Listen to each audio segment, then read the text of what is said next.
At ang video ko ngayon ay para dun sa mga baguhan pa lang na nag-a-apply dito sa South Korea. Siyempre, alam nyo na, ang first step ay kailangan nyo mag-aral ng Korean language. At kailangan nyo ipasa ang EPS topic exam. At ito yung maitutulong ko sa inyo. Ito ay talagang pinaghirapan kong isa-isahin yung ibang mga na-memorize kong Korean language vocabulary nung ako ay pumasa sa EPS topic exam. At itong mga vocabulary, itong mga Korean language vocabulary na ito ay malaki ang maitutulong sa inyo para kayo ay pumasa sa EPS topic exam. Kailangan nyo itong i-memorize. At yung ibang vocabulary ay dito ko kinuha. Dito ako, bago pa ako nag-enroll sa KLC, sa Korean Language Center, ay dito ako nag-umpisa. Ang bili ko nito ay sa 500 pesos yata noong 2016. Binili ko ito sa National Bookstore sa SM. Pero ngayon siguro wala na to.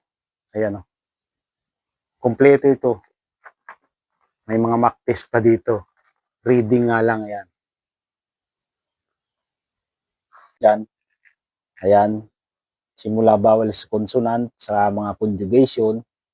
At yung ibang Korean language vocabulary nga ay dito.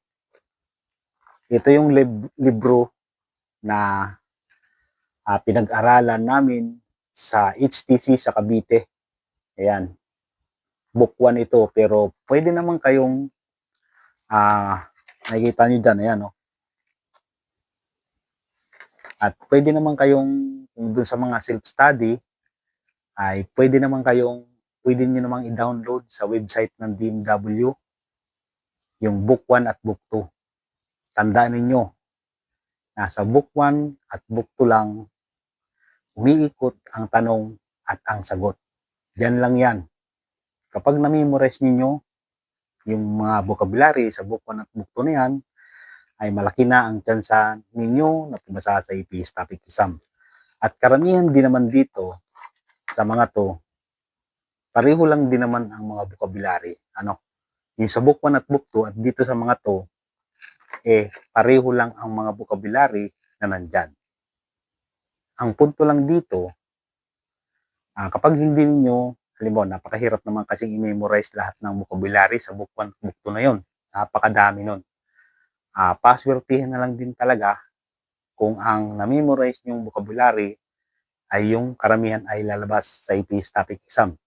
Pero itong ibibigay ko sa inyo na Korean language vocabulary ay malaki ang maitutulong sa inyo.